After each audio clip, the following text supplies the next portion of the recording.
Сайн байцгаана уу? Трейлер хавс суугаас мэдчилж байна. Юун түрүүнд суугийнхаа үзэгчдээс хүлцэл өчөө. Гэрээний зүйл заалт дээр байдаг давуу хүчин зүйл гэдэг шиг тодорхой хувийн шалтгааны улмаас та бүхнийг бараг 3-7 хоног хүлээлгэсэндээ уучлалт хүсэж байна. Тэгэд гэмэд хариулах үүднээс Hitchcock January сэдвийн дагуу өнгөрсөн 1-р сард хүрэхээр төлөвлөсөн байсан үлдсэн 2 кино, 2 ремейкийн хамтаар энэ сарда үргэлжлүүлэн хүргээд мөн 2-р сарын сэдвийн дагуу анханасаа хүрэхээр төлөвлөд байсан 4 киноны давчлыг мөн энэ сарда багтаан хүргэнэ гэдгээ хэлхийг хүссэн юм а.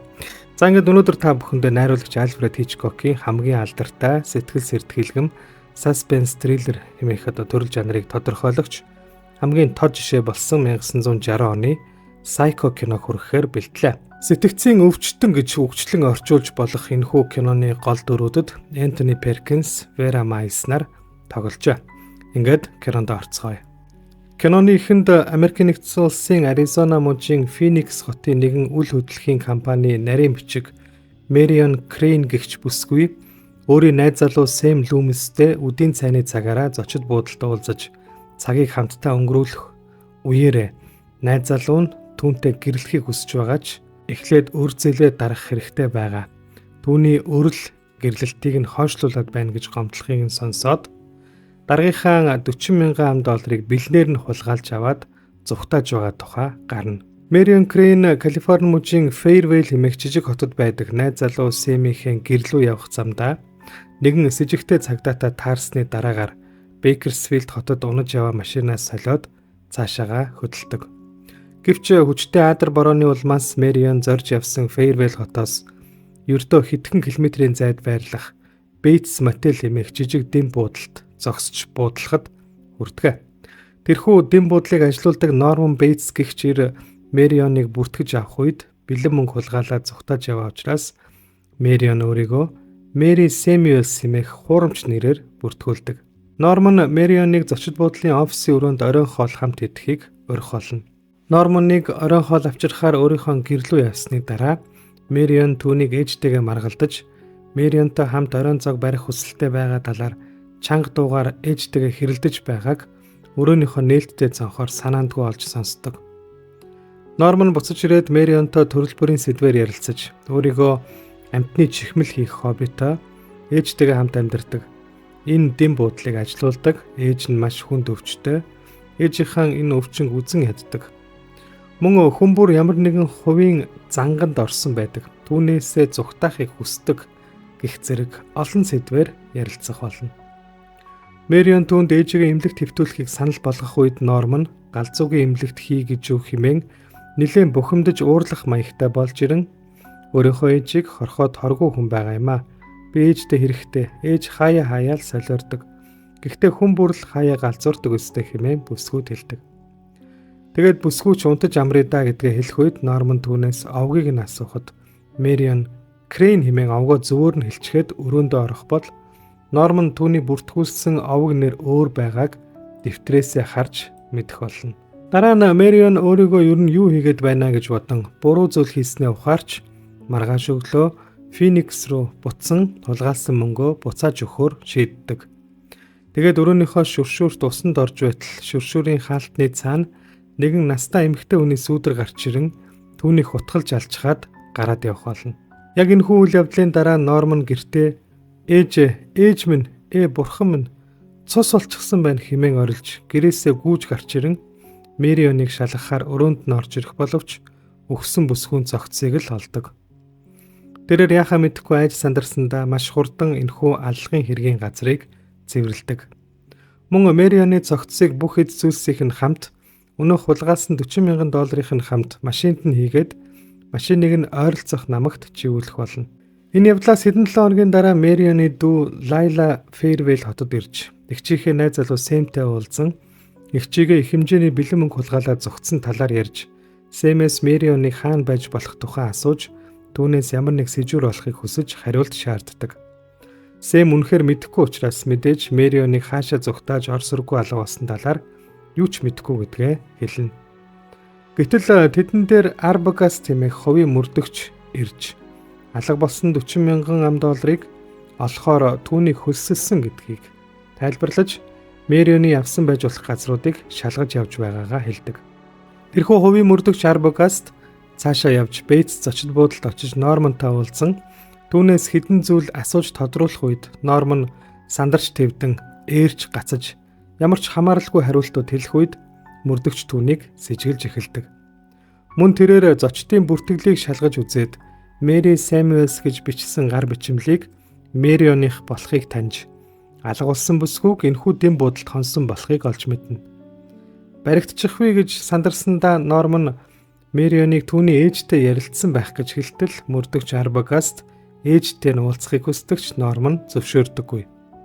Арбагаст тэднийхээс явж Лайлатай утсаар холбогдсон Мэрионыг Бейтс дэм буудалд буусныг олж мэдснээ хэлж би дэм буудлыг ахиж очиж шалгачаад нэг цагийн дараа та хоёр дээр очие гэж хэлдэг.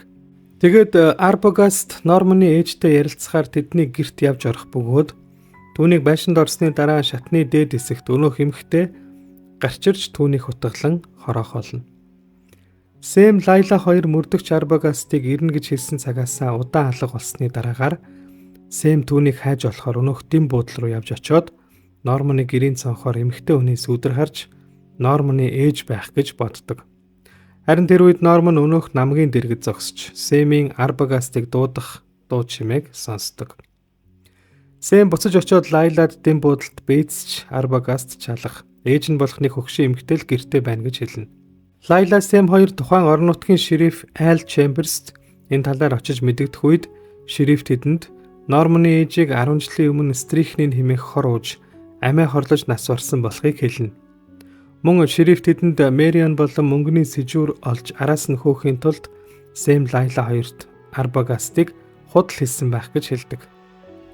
Гэвч Арбагастад тэрхүү дэм буудалд ямар нэг зүйл тохиолдсон байх гэж итгэсэн Лайла Сэм хоёр маргааш нь дэм буудал руу явх болно.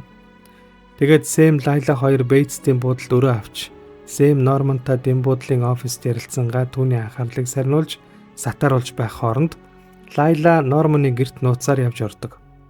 Үүнийг нь мэдэж сэжиг авсан Норман Сэмийг хүнд зүйлээр зохиж ухаан алдуулчихад гэрлүүгээ гүйдэг. Норманы гэртээ гүйж орж ирэх үед Лайла түүнээс нуугдах гэж байгаад байшингийн доод давхрын зойрыг олж тийшээ ороод Норманы ээжийг сандал дээр цаашаа хараад сууж байгааг олж нааш нэргүүлтэл хөгшин эмэгтэй занданшуулсан цогцос байдаг. Лайла айсандаа чанга орлж хашгирах бол эмэгтэй хүний хувцас өмсөж хиймэл ус зүүсэн Норман зойронд орж ирэн Лайлаг хутгалахыг оролдох үед Сэм араас нь гарч ирж түүнийг хүчээр дийлж болиулах болно. Цагдаагийн хэсэг дээр Норманыг байцаалж түүнтэй ярилцсан сэтгэл зүйч Норманыг ээжийг найз залуутай нь хардаж хоёуланг нь хамтд нь хөнөөсөн болохыг тайлбарлан ярих болно.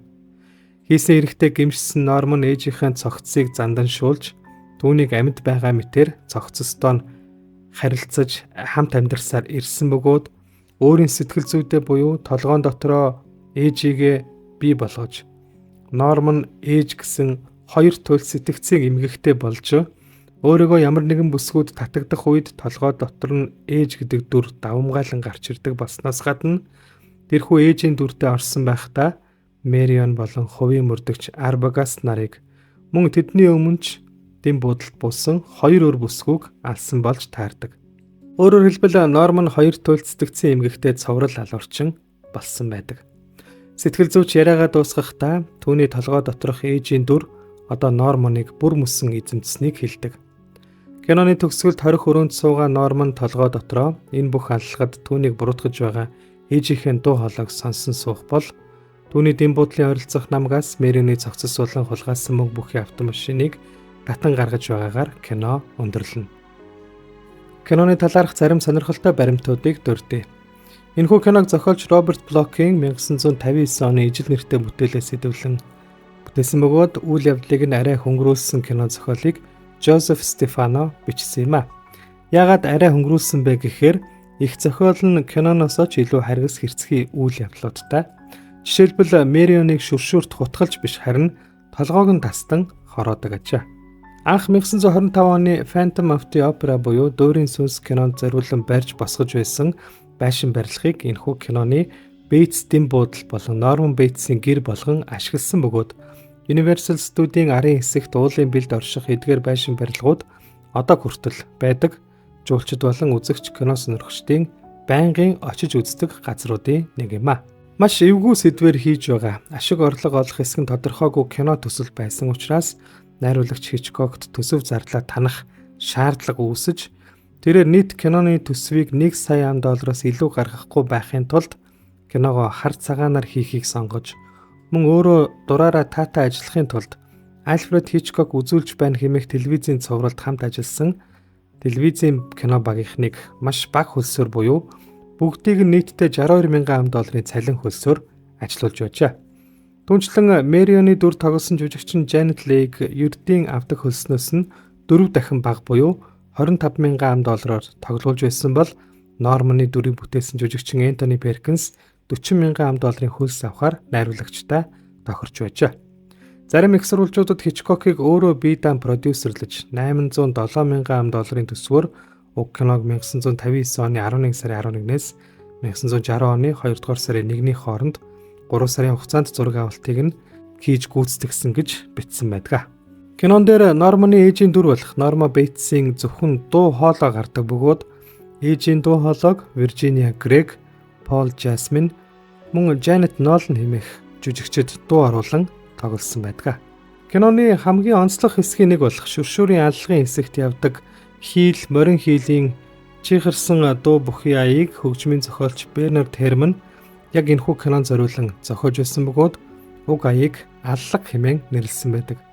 Анхандаа Хичкок ямар ч дуу хөгжимгүй хийхээр төлөвлөсөн байсан ч хөгжмийн зохиолч өөрийнхөө аяыг ашиглахыг хүчилсээр Хичкок ч эцэст нь түүнийхээр болж кинонд ашиглаж үзтэл уур амьсгалыг нь улам хүчтэй болгож өгсөн учраас хөгжмийн зохиолчийн цалинг 1 дахин нэмж байжээ.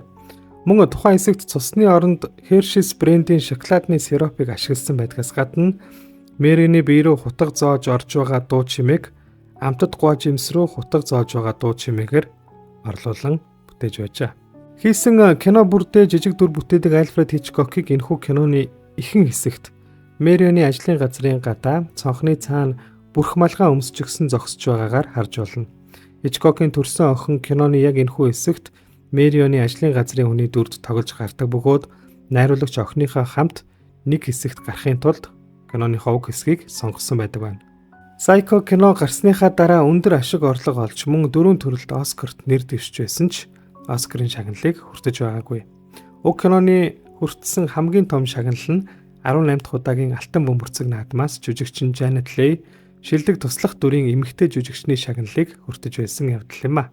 1980 онд Альфред Хичкокийг нас барсны дараагаар Universal Pictures кино компани Psycho киноны үргэлжлэл болох Psycho 2, 3, 4 гэсэн 3 уран сайхны кино, нэг ремейк кино, мөн 2013-аас 2017 оны хооронд үргэлжилсэн Bates дэм буудал хэмээх телевизийн цувралыг бүтээж байсан юм а. Америк нэгдсэн улсын Конгрессийн намын сан 1992 онд Psycho киног урлаг, соёл, гол зүй хамгийн чухал шилдэг бүтээл хэмээн тодорхойлж Америк нэгдсэн улсын үндэсний кино санд хадгалахаар болж байсан бол мөн энэхүү киног редактор Стивен Шнайдерийн өгөхөөс өмнө үзэх ёстой 1001 кино хэмээх номд багтаан оруулсан байдаг. 2012 онд дэлгэцнээ гарч байсан Psycho киног хийж байх үеийн найруулагч Хичкокийн амьдралын түүхийг өгүүлсэн. Хичкок хэмээх уран сайхны кинонд Хичкокийн дүрд нэр жүжигчин Энтони Хопкинс, түүний эхнэр Алма Ревелийн дүрд нэр жүжигчин Хелен Миррен, Мэрионы дүрийг бүтээсэн жүжигчин Janet Leigh-ийн дүрд жүжигчин Scarlett Johansson, Norman Bates-ийн дүр тоглосон жүжигчин Энтони Перкинсийн дүрд жүжигчин Джеймс Дарси нар тоглож байсан юм а. Psycho киног Альфред Хичкокийн хамгийн агуу, хамгийн алдартай, хамгийн нөлөө бүхий кино гэж үздэг. Уг киног үе үеийн олон улсын кино шүүмжлэгчид өндрөөр үнэлж, кино зохиол, найруулагч болон зураглаачийн гайхалтай ажил, хөгжмийн зохиолчийн чадварлаг уран бүтээлүүд, жүжигчдийн ур чадвар, айдас үйлс дагуулсан киноны ерөнхий уур амьсгал гэд бүх зүйлийг нь өөлхөмгүй дэлхийн кино урлагийн бүх цаг үеийн шилдэг бүтээл гэж үздэг юм а. Түүнчлэн уг киног анхны сэтгэл зүйн аналитик триллер кино хэмээн нэрлэдгээс гадна слэшер төрөл жанрын киноны анхдагчдын нэг, кино урлагт хүчирхийлэл, секс, сэтгэл зүйн сэдвүүдийг зоригтойгоор оруулж ирэн шин төвшөнд гаргасан киноч гэж онцолдог билээ. Энэхүү та бүхэндээ өнөөдөр Хичкокийн 1960 оны Psycho киноны давчлалыг бэлдээ өргөлээ. Энэхүү киноны 1990-ад оны сүүлээр гарч байсан ремейкийг удахгүй хүргэх болно. Манай сувгийг subscribe хийж, лайк дарж, бидэнд комент бичиж, талархлын болон урмын үг хайрлаж, санал бодлоо бичиж биднийг дэмжиж байгаа үзэгч та бүхэнд маш их баярлалаа. Дараагийн бичлэгээр уулзлаа. Түр баярлалаа.